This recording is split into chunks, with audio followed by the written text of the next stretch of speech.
What's going on, guys, and welcome back to LOI TV. As you can see, I'm joined by Liam and Socko, and we're going to be looking ahead to the friendly with England at Wembley on Thursday night. Obviously, we're going to do a run through actually England's predicted starting 11, Ireland's predicted starting 11, and a little scoreline prediction at the end. So make sure to stick around for that. And subscribe as well if you're new around here. I do really appreciate it, getting close to the 2K mark. So we do appreciate all the support. But I think we'll just jump straight into it, talking about. We'll talk about England first. Let's get them out of the way. In terms of how they're going to line up, I'd say Southgate will be quite experimental, and that's probably our biggest chance of winning this game or getting from this game is Gareth Southgate. I think. Don't know how you feel about him, but he likes to play very defensively, it seems, and a few injuries in the England camp, obviously with Trent and Ward-Prowse have now pulled out. I think with obviously Jude Bellingham coming through now, be interesting to see if he gets any minutes. But as you're saying, I'm not too fond on Gareth Southgate and how I don't really like, I'm not sure if he's the right man for the England to kind of push on and win the World Cup, what they always dream of doing and everything like that. So, in terms of how they're going to line up, I think the goalkeeper situation in England's been it's probably the weakest position on the pitch. Obviously, Gareth Southgate has come out and said Jordan Pickford is his number one, and there's no competition for him at all, which I think is a ludicrous statement, to be honest. I do think he will start a Nick Pope or a Dean Henderson in goal against Ireland, though, because he does usually rotate a little bit in the friendlies. I think he'll probably go with Nick Pope. I'd say Nick Pope as well. Like Henderson is obviously number two to De Gea at United, and Gareth Southgate, he's probably obliged to say that Pickford's his number one, but after getting dropped the other week for Everton and against United last weekend, I don't know how a penalty and a red card wasn't awarded against him for kicking Harry Maguire in the stomach or the balls, whichever way you look at it. So I've always said about Jordan Pickford, like he always seems to want to do something flashy or kind of make the headlines, which is something you really don't want from your keeper. Always seems to be mistaken him. Probably might go for Pickford, might give Nick Pope a game. Probably between them two. I think probably Nick Pope, definitely. In terms of I'd say probably go with a back 3-4-3 formation. We were saying some of the centre backs on offer: Connor Cody, Eric Dyer, Joe Gomez, Michael Keane, Harry Maguire, Tyrone Mings. I think I put down Gomez, Cody, Mings, but it's take your pick really out of the three, isn't it? It's hard to use. It's a guesswork. Then on flanking the two of them, interesting to see Ainsley Maitland-Niles and Bukayo Saka both down as defenders. Liam, potentially one of them starting that left wing back. Would you say maybe Ben Chilwell as well, of course? But because of friendly, I think he'll probably play Saka. I think he kind of sees Ben Chilwell kind of obviously more of an overall, like just for the Nations League and stuff like that, just probably an overall better player, better defender, and just get Saka's experience really at international level. So I'd say he'll probably play Saka. Yeah, I think that's definitely a possibility. You've been impressed with Chilwell though so far, Socko, haven't you, at Chelsea? Oh, totally.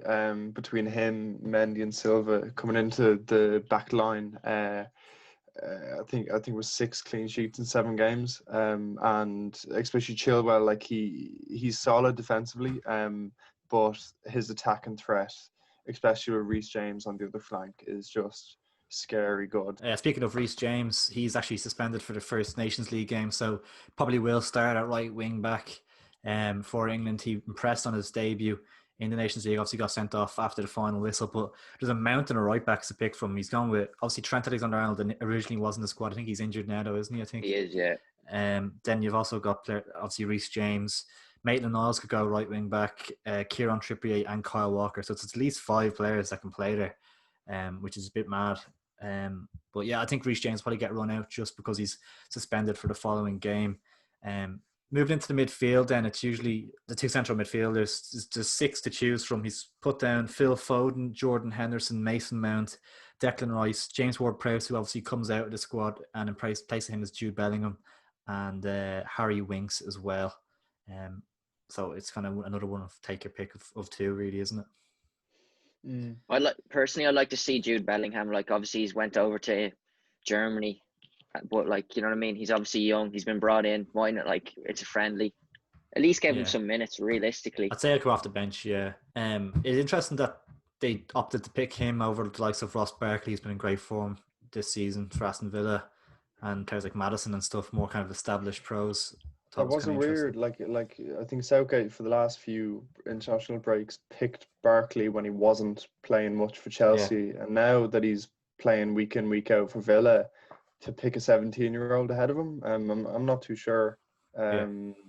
He played really well for England when he wasn't getting his game at Chelsea the last few months before he made the move to Villa. So yeah, that was a strange one. Then the front three, which England's attacking options are, in fairness, they're quite scary. Their attacking options include Tammy Abraham, Dominic Calvert-Lewin, Jack Grealish, Harry Kane, Marcus Rashford, Jadon Sancho, and Raheem Sterling. Jesus Christ. So the things you do for one of those players in the Ireland team, like, I think you probably give DCL Calvert-Lewin a start up top. Like Danny Ings can't even get in there, like players like that. I think it'd be he's either injured now, yeah. Oh, he's injured, is he? I think he is now, yeah. I think it'd be either Tammy Abraham or Calvert-Lewin. Probably get a start up top. I would say Grealish will start, but he absolutely despises Grealish. So maybe Rashford and Sancho either side of Abraham or Calvert-Lewin. I'd love to see Tammy push on for England again. Obviously the influx of like Kai Havertz, Ziyech and Timo and others coming into Chelsea this summer has kind of pushed Tammy out of the team among other players, but he's produced the goods when called upon. He's come on and as a sub a few times, scored in the Champions League, scored against Burnley. He scored at the weekend there. He seems to be improving a lot with the competition that's coming into the squad. He's raising his game, and it looks like he's definitely not one to just sit down and feel sorry for himself not getting his game. I think he's a great mind about him, and he's a top player. Yeah, it's safe to say whatever front three start, it's going to be a tough night for Ireland's back four. Moving on to Ireland, obviously the big news was David McGoldrick announcing his retirement. It's a big loss, isn't it? Really? Yeah, 100%. For 14 caps, 1 goal. Kenny was asked about it during the week and said that it wasn't a shock to him. It was always his intention to retire at the end of this campaign, which just pours salt into the wounds. If one of them chances went in against Slovakia, and we might have qualified, and Ditsy might have got another run out in the Euros, but that's all what could have been. Kenny said he has his reasons, and I respect them, but it's clear he kind of wants to do a Jamie Vardy and focus on his club career, and coming into the last few years of his career, focus on his club career and kind of spend time with his family, I suppose. What I find so interesting is that you've just said his caps there. That is a ridiculous number for a player of his quality to just have that, like, minimum, literally, caps. And like, it's kind of like the Wes Hoolahan. Like, I feel like it's going to be like that because we won't talk about him in as high regard until he's gone. Like, you know what I mean? I think it's a bit of a late bloomer as well, though. He did spend a lot of his career kind of down the bottom of the Championship and stuff, and it's only the last couple of years. I think Sheffield United signed him on a free transfer, and then all of a sudden, I think it was when he got promoted that year, he became a bit of a really top player in the Championship. And so it was a weird one where he became a late bloomer, but he always has that quality, and it was just a shame we didn't get to see it more times in an Ireland shirt. We'll go through our predicted lineups for the England game. Starting off with the keeper, obviously, we always usually start off by saying it's no brainer, never makes a mistake in an Ireland shirt. And for the first time, we can say he's made a mistake in an Ireland shirt, but I don't think there's a question of his the number 1 jersey, isn't there not? Yeah, on that briefly, Kenny said during the week that, interestingly, Caoimhín Kelleher, it's time that he needs to start like playing for Ireland. He kind of referred to that, and there was talk in the papers that Kelleher had a loan move lined up. I can't remember to who before Alisson got injured. And he had to kind of step in kind of early part of the season. So like the last kind of month or two, if Kelleher was playing kind of week in, week out, he might have got a run out ahead of Randolph. Obviously, Randolph on the bench. behind Fabianski, and I don't think Mark Travers is getting the game much to Bournemouth. So hopefully, kind of the next year or so, we'll see a lot more of Caoimhín Kelleher. Yeah, And definitely. I think a loan move is rumored for him for the summer. For the winter, as he's not happy being third choice, needs first team football at his age. I really think he should be. Really think he should be second choice though. Like Adrian, whatever you want to call him, is absolutely dire for Liverpool. Like you tell him, like Kelleher's just like such better ball playing goalkeeper, especially like that's literally what Klopp wants. Like, you know what I mean? And the fact he can't get in second choice, I'd be fuming myself if I was him. So why not go out on loan? Because he's well more than capable of playing first team football. Yeah, for sure. Yeah. Moving into the back four, obviously the news of Enda Stevens' injury is a bit of a hiccup. So potentially having to move one of our right backs to left back. Was there someone brought in Enda Stevens' place? Cyrus Christie, wasn't it? I think. Yeah, it was. Yeah. Yeah. So I don't think he'll be starting. I don't think. It's kind of funny watching the Chelsea match when Stevens went down. I was like, oh yes. I was like, oh no, fuck, we're playing next week. But yeah, Cyrus brought in for Stevens. So a lot of people are saying that Doherty will move in left back. I've Egan, Duffy in the centre. Obviously Duffy under a lot of pressure at Celtic, dropped I think last weekend. Drew with Aberdeen and bad loss to Slavia Prague. He's under a lot of pressure. And Coleman right back from injury. Darragh O'Shea definitely knocking on the door with Shane Duffy. Not impressing at Celtic. He has to start asking questions a little bit of when Darragh O'Shea's time is, because it's not going to be long until he's a regular in the team. But yeah, I think the back four will be what you said there, Socko. Would you agree, Liam? Yeah, I'd have to agree too, personally. Like, I think Darragh O'Shea deserves kind of a shot because he's been he's been solid for West Brom, and he's still only young, so he's still learning his game in probably the best league in the world. So I'd like to see Darragh in there, but I'm not too sure he will, to be honest, you know? Yeah. It will be a great opportunity to try out a back five, to be honest, but it definitely won't be happening. Even into the midfield, then midfield three. I've gone with Hendrick, McCarthy, and I've gone with Brady in the midfield three as well, just because he's been playing for Burnley recently. Horahan hasn't been in the Villa side. He hasn't been playing at Aston Villa.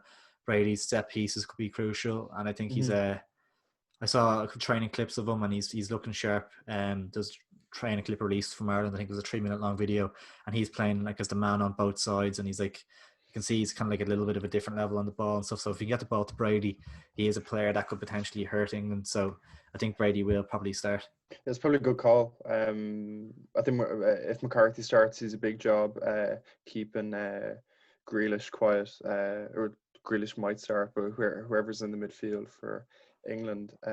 Obviously, it was kind of disappointing he went off injured at the Slovakia match, but has been playing for Palace much. I haven't. I think he has been. Yeah. I think he's consistent enough in the. Yeah. So obviously injury prone, but like on his day, he's super. It's been a while since we had a like proper kind of centre mid.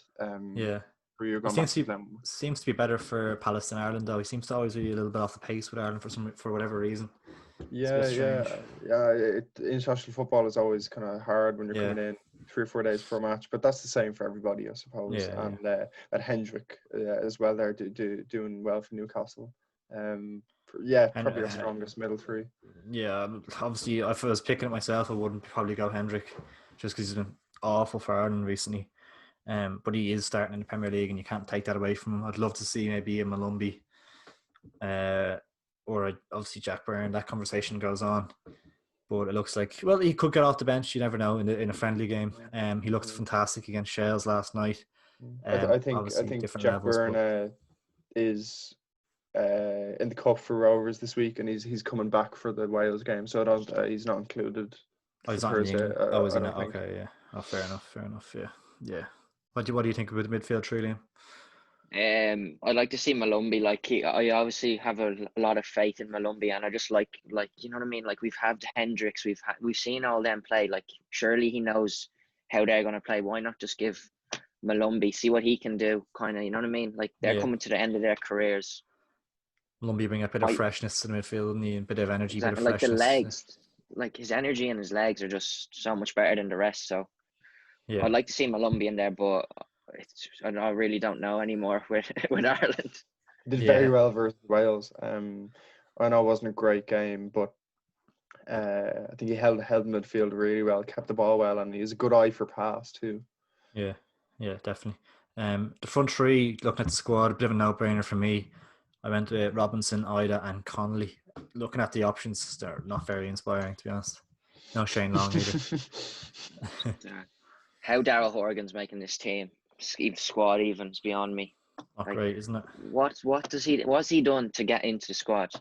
You know what I mean? It's a tricky one. I think he was okay at times in the Nations League game the last time out, but he's not at the level. Like, no, I really don't rate Daryl Horgan, I'm afraid. Yeah. I was torn between like McLean. That's the only one you think maybe got in. Yeah. There's a lot of talk about Connolly replacing Dave McGoldrick this week, kind of up top in the centre. So with that, I went with, just because of that, I went McLean left wing, Connolly in the middle, and Robinson on the right. I've always loved Callum Robinson. When I've seen him play for Ireland, he tore Chelsea to shreds there. I think it was the first or second game of the season. Yeah. I'd love to see Connolly. He missed a few really big chances. Obviously, he didn't play. Missed a few big chances against, I think it was Bulgaria, and obviously was out of action for the Slovakia game. But yeah, I think his pace is lightning quick. He'd be a different player to Dave McGoldrick, I suppose. Super pacey. He's a good eye for goal, and like is never afraid to take shot on. But I think what's important, and I suppose he'll learn it as he gets more games under his belt, is to take the better option. I think it was against Bulgaria. There was a square ball for an easy tap in, and I think he shot from a tough angle. So yeah, McLean, Connolly, Robinson. Wouldn't be against that. I just think Kenny has a lot of faith in Ida, it seems, doesn't it? So I think he probably will maybe stick with Ida up top. But then I would like to see Connolly through the middle. I think he deserves that opportunity. What do you think, Liam, with the front three? I have to agree. I think he has a soft spot for Ida, even at under 21s. Yeah. And he just, like, obviously Ida's a great player. Well, he's not a great player yet, but he's developing very well. So why not? Like, he's getting minutes for Norwich. Now, I haven't really seen much of him recently, but he's good at holding up the ball. Could he be the ideal replacement in the near future for Didsy? Like, holding up the ball, kind of bringing players in. You never know, but why not? It's a friendly. If it was a Nations League game, I'd be against it, but it's a friendly against England, so why not experiment? Like, these are the games you want to experiment in and try different things out. So if he changes things, why not? Like, no, definitely. Best way to learn about your players. Yeah, definitely. I'm just looking at the other options, like James Collins, like Ronan Curtis, I think too. Ronan Curtis, I don't mind, but he's in League One. Like, it's just big step up. Callum O'Dowd, I know, can be good. But yeah, it's comparing what we have in our forwards to what England have. It's just a bit frightening. Like hundreds of millions of pounds. Yeah, literally, like, it's insane. Even like looking at our squad, even if we had, I know, Jack Grealish or even Declan Rice, like, you know what I mean? How much how better we would be. It's sad that like we'd be in different. We'd be at the Euros. We'd be going to the Euros next summer. Simple as that. I think. Don't say that. Stephen Kenny was asked about that situation. I suppose he's probably sick of hearing about it at this stage. But on Rice and Grealish, obviously Declan Rice three friendly caps for Ireland, and Grealish was capped up to under 21 level. He said obviously they're good players, but we won't dwell on it. We want to look forward to our emerging players, and there's a lot of young players coming up. It was interesting. He said we're not far away from being a very good side.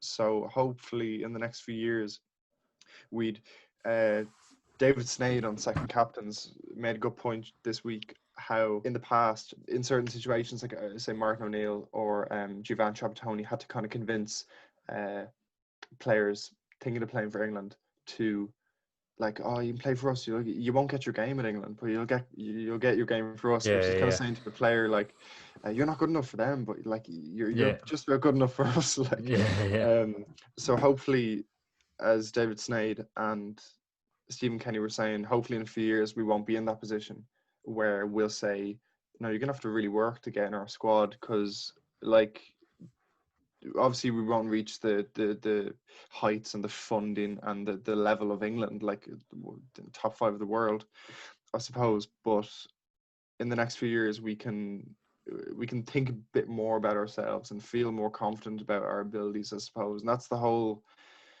I don't know, philosophy of what Stephen Kenny is trying to bring in. He wants more from Ireland, and he wants us to just think a bit more about ourselves. We'll move on to scoreline predictions for the game, lads. What are you thinking? Let Socko go first. Well, if our recent form since 1985 was the last time Ireland lost to England. I think it was what was it? 2-1 in Wembley. So since then, there's been 6 draws and one win. The win coming in 1988, Ray Houghton's famous header in Stuttgart. But enough about the history lesson. God, I don't know. I'd love to see a score. Obviously, 1 goal in 5 games isn't the most convincing stat. So I suppose it just comes down to whether you want the result or you want the good performance. Another big thing too is the how these results will affect our seeding. So these 3 games will affect our seeding. We're at the bottom of pot 2. So obviously we don't want to drop into pot 3 before the draw on December 7th. So a very long answer. 1-1. Yeah, 1-1. Boys and green. Okay, well, my head and my heart are telling me 2 different things. So we're gonna.